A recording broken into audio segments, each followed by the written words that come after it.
Hello दोस्तों, कैसे हैं आप सब। उम्मीद है आप सभी अच्छे ही होंगे। दोस्तों, मेरे पास इंस्टाग्राम पर कई लोगों के मैसेजेस आ रहे थे कि भाई तुम भी अपना यूट्यूब पर फेस लेकर आओ, क्योंकि आपने मेरा चैनल देखा ही होगा। जी हाँ, मेरा ही चैनल है नाइट फाइल्स पॉडकास्ट। आज मैं जिस स्टोरी के बारे में आपके साथ बात करने वाला हूँ वो सच में बहुत ही ज्यादा दर्दनाक होने वाली है। एक ऐसा षड्यंत्र जिसके बारे में आप कभी सोच भी नहीं सकते।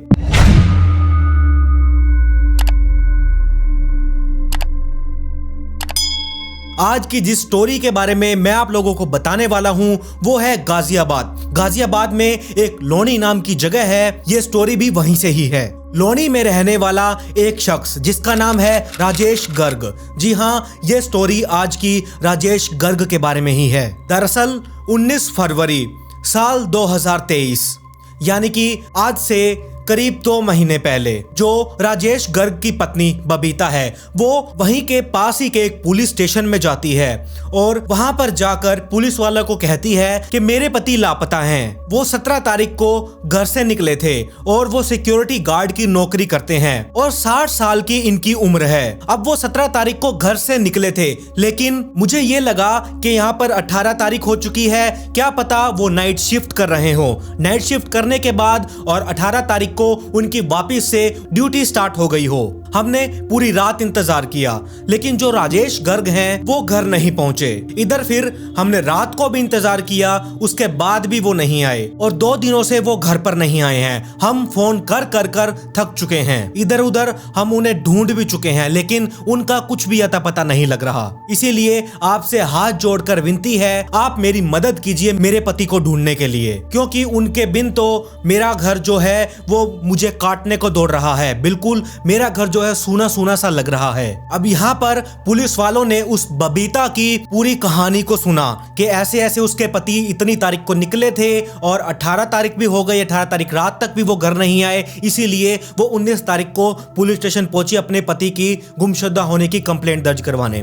पुलिस ने ये सारी बात सुनी और एक कागज पर इसकी सारी बातें नोट की और उसे कहा कि कोई बात नहीं, हमने आपकी जो भी आपने कहा है हमने नोट कर लिया है, हमने आपकी कंप्लेंट दर्ज कर ली है, आप घर जाइए, हम आपके पति को ढूंढ लेंगे। और ये बात भी आपको बहुत अच्छे से पता है, जो पुलिस वाले हैं ये कभी भी काम टाइम पर नहीं करते। कोई अपना इंटरेस्ट भी नहीं दिखाते कि कौन गायब है, कोई गरीब परिवार से होगा या कोई अमीर परिवार से होगा, उसे ढूंढना बहुत जरूरी है। पुलिस वालों ने कंप्लेंट तो दर्ज कर ली, लेकिन यहाँ पर उन्होंने कोई भी एक्शन नहीं लिया और वो जो राजेश गर्ग की पत्नी थी वो भी पुलिस स्टेशन में सिर्फ एक ही बार गई थी कंप्लेंट दर्ज करवाने। इधर से पुलिस का मामला ठंडा हो चुका था और जो इधर बबीता थी राजेश की पत्नी वो भी दोबारा पुलिस स्टेशन गई ही नहीं, बल्कि उसे एक बार जाकर पूछना चाहिए था कि क्या रहा, आपने मेरे पति को ढूंढा कि नहीं, वो मिले भी हैं कि नहीं। यहाँ पर फरवरी के महीने में वो कंप्लेंट दर्ज की गई थी, लेकिन पूरा फरवरी का महीना बीत चुका था, लेकिन राजेश गर्ग का ना तो कोई अता पता था, ना ही पुलिस वालों ने उन्हें ढूंढने की कोशिश की। लेकिन जो बबीता थी उसने पुलिस के पास दोबारा ना जाने के बजाय उसने अपने पति के दोस्तों को, जो भी औरतें एक दो उसको जानती थी, उन्हें, अपने रिश्तेदार वालों के घर में भी उसने पूछा।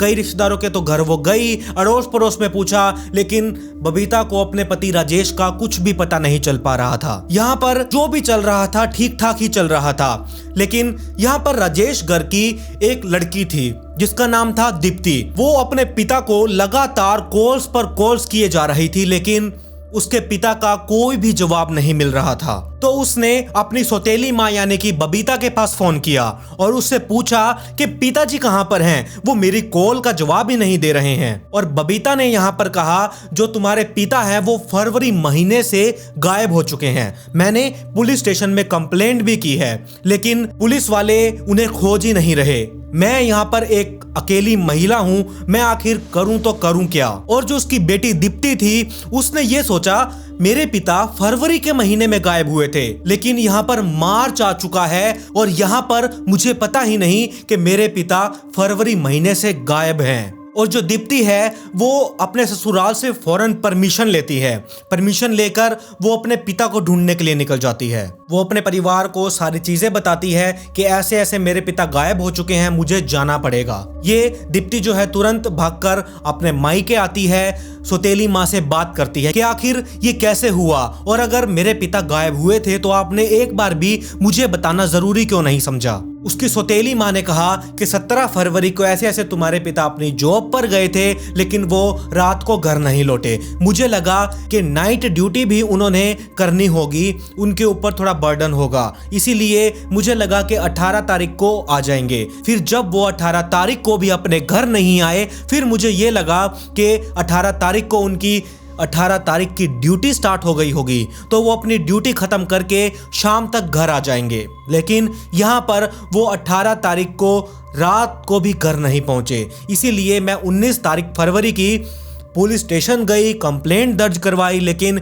पुलिस वालों का यहाँ पर कोई भी रिस्पॉन्स उन्हें नहीं मिला। और तब से आज तक हम तुम्हारे पिता को ढूंढ ही रहे हैं। जब दीप्ति ने इतनी बात सुनी तो उसे बहुत ही ज्यादा अजीब लगा कि इतना कुछ हो गया और मुझे बताया भी नहीं। बहरहाल दीप्ति भी अपने तरीके से अपने पिता को ढूंढने की कोशिश कर रही थी, अपने तरीके से छानबीन कर रही थी।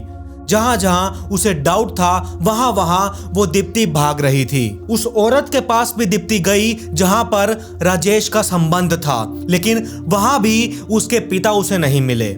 दीप्ति की पूछताछ में यहाँ पर मार्च महीना निकल चुका था और जो पुलिस वाले थे वो हाथ पर हाथ रखकर बैठे हुए थे, वो कुछ भी नहीं कर रहे थे। हैरानी की बात तो यहाँ पर ये आती है कि जिसके ऊपर हम इतना भरोसा करते हैं कि अगर हमारे परिवार को कुछ हो जाए या फिर उन्हें कोई प्रॉब्लम आ जाए और उसके लिए यहाँ पर पुलिस वाले, सरकार, गवर्नमेंट, कोर्ट बैठा है, लेकिन पुलिस वाले ही यहाँ पर जब कुछ नहीं कर रहे थे तो एक परिवार के जो सदस्य हैं वो हार तो मान ही जाएंगे। लेकिन जो यहाँ पर दीप्ति थी उसने बिल्कुल भी हार नहीं मानी। वो अपने पिता को ढूंढने की पूरी कोशिश कर रही थी। यहाँ पर मार्च का महीना भी बीत चुका था और अप्रैल का महीना आ चुका था। 1.5 महीने से अब दीप्ति अपने पिता को ढूंढने की कोशिश कर रही थी। दीप्ति को लगा कि अब ऐसे तो बात नहीं बनेगी, मुझे ही कुछ ना कुछ करना पड़ेगा। 10 अप्रैल दीप्ति एक बार फिर पुलिस स्टेशन जाती है और कहती है कि मेरी माँ ने कंप्लेंट दर्ज करवाई थी मेरे पिता के गुमशुदा होने की, लेकिन आप लोगों ने अभी तक कुछ नहीं किया। उस कंप्लेंट को भी यहाँ पर 2 महीने हो चुके हैं लेकिन आप कुछ भी नहीं कर रहे, ऐसा क्यों? दीप्ति ने एक बार फिर पुलिस स्टेशन में कंप्लेंट दर्ज करवाई। दीप्ति ने कहा अगर अब आपने यहाँ पर कुछ नहीं किया तो मुझे और ऊपर जाना पड़ेगा। हैरानी की बात तो ये है पुलिस वालों ने यहाँ पर दीप्ति को ही बदले में ये जवाब दिया कि तुम यहाँ पर कुछ भी कर लो, तुमने जहां जाना है जाओ, हम यहाँ पर कुछ भी नहीं करेंगे। बहुत ही कमाल की बात थी कि पुलिस वाले भी यहाँ पर इतना बोल रहे थे। अब दीप्ति को लगा कि पुलिस वालों के पास मदद मांगने का कोई मतलब ही नहीं है, तो हम एक काम करते हैं, 12 तारीख को शुक्रवार के दिन तहसील में जाएंगे और जो उसके पिता की गुमशुदा की रिपोर्ट थी वो एसपी साहब को दूंगी। एसपी साहब को उसने वो रिपोर्ट दी और बताया कि मेरे पिता ऐसे ऐसे फरवरी के महीने से गायब है और पुलिस यहाँ पर कुछ भी नहीं कर रही है। वहां पर एसपी साहब के साथ डीएम साहब भी मौजूद थे। उन्होंने कहा कि ये रिपोर्ट आप मुझे दे दो, हमसे जो बन पाएगा हम आपके लिए करेंगे। हम आगे आदेश दे देंगे पुलिस वालों को कि वो इस केस पर सख्त से सख्त कार्रवाई करें।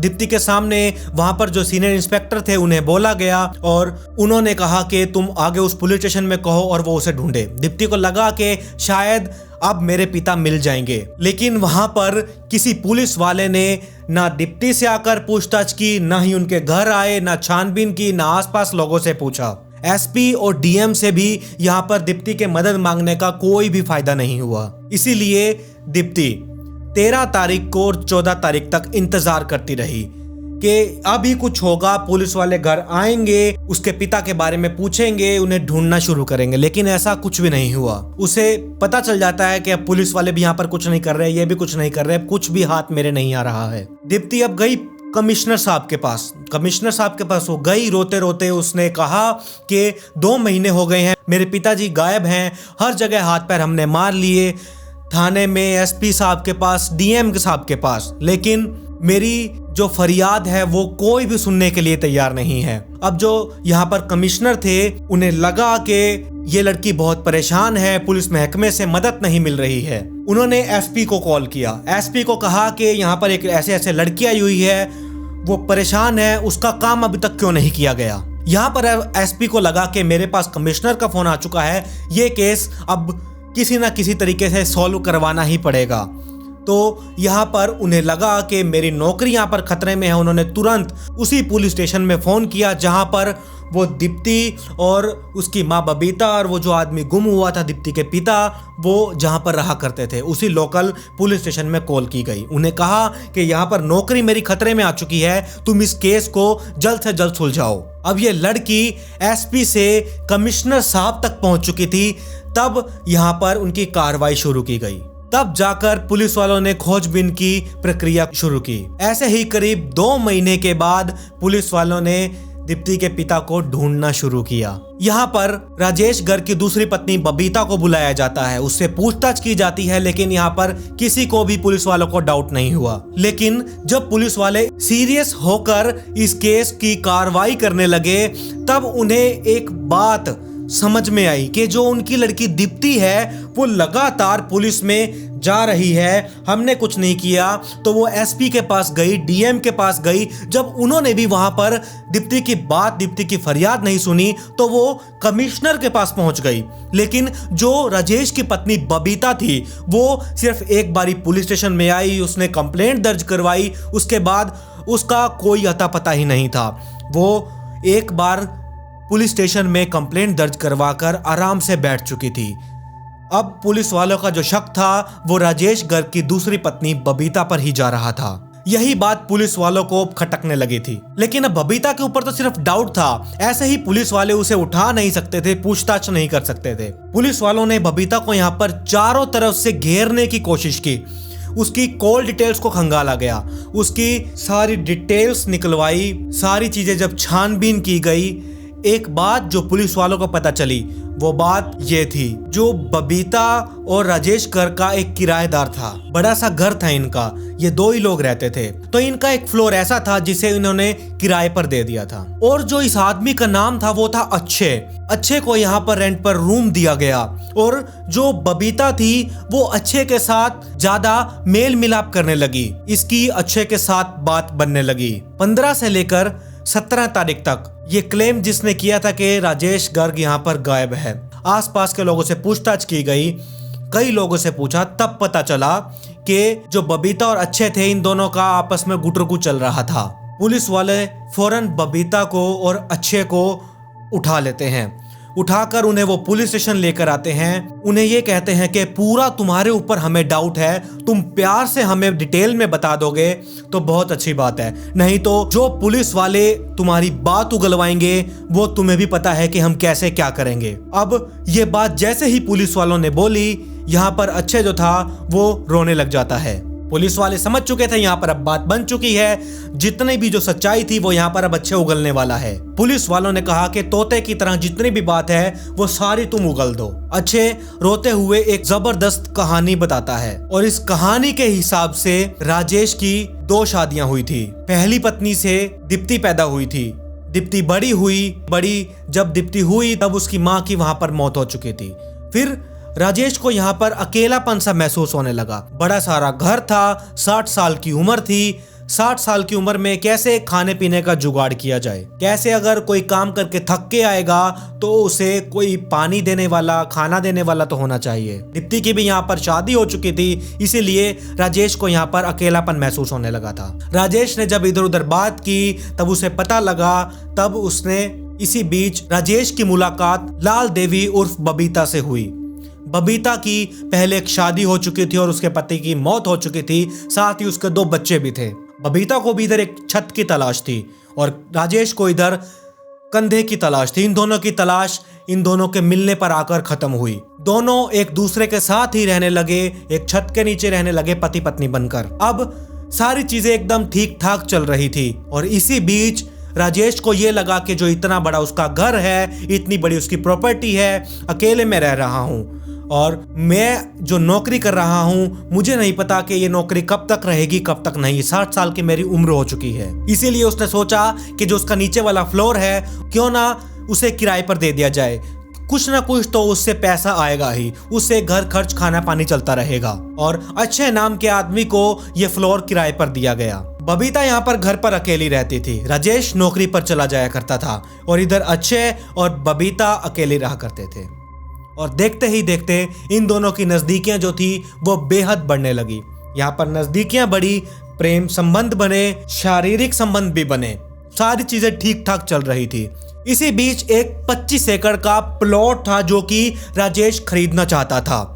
अब राजेश इस प्लॉट को खरीदने वाला था और जो ये बात थी वो बबीता को यहाँ पर पता चल चुकी थी। बबीता को ये पता चला कि राजेश एक 25 एकड़ का प्लॉट खरीदने वाला है। बबीता ये चीज सुनकर बहुत ही ज्यादा खुश होने लगी क्योंकि घर में प्रॉपर्टी जो खरीदी जा रही थी। जब उसने राजेश से ये पूछा कि जो ये प्लॉट है, प्रॉपर्टी है, आप किसके नाम पर ले रहे हो, उसने सीधा यही बात कही कि मैं मेरी बेटी दीप्ति के नाम पर यह प्लॉट खरीद रहा हूं। उसे ये चीज बर्दाश्त नहीं हुई। उसे गुस्सा आने लगा कि मेरे होते मैं भी तो तुम्हारी पत्नी हूं, तुम ये जो प्रॉपर्टी है ये मेरे नाम भी तो ले सकते हो। जो तुम्हारी लड़की दीप्ति है वो तो शादीशुदा है, अपने घर रहती है, उसका भी एक अलग से घर है, तो उसके नाम क्यों प्रॉपर्टी ली जा रही है। ये बात बबीता को यहाँ पर हजम नहीं हुई और यहाँ पर बबीता को ये भी लगने लगा था कि जो उसका पति है वो अच्छे और इन दोनों के बीच में आ रहा है और जो प्रॉपर्टी है वो सारी प्रॉपर्टी खरीद कर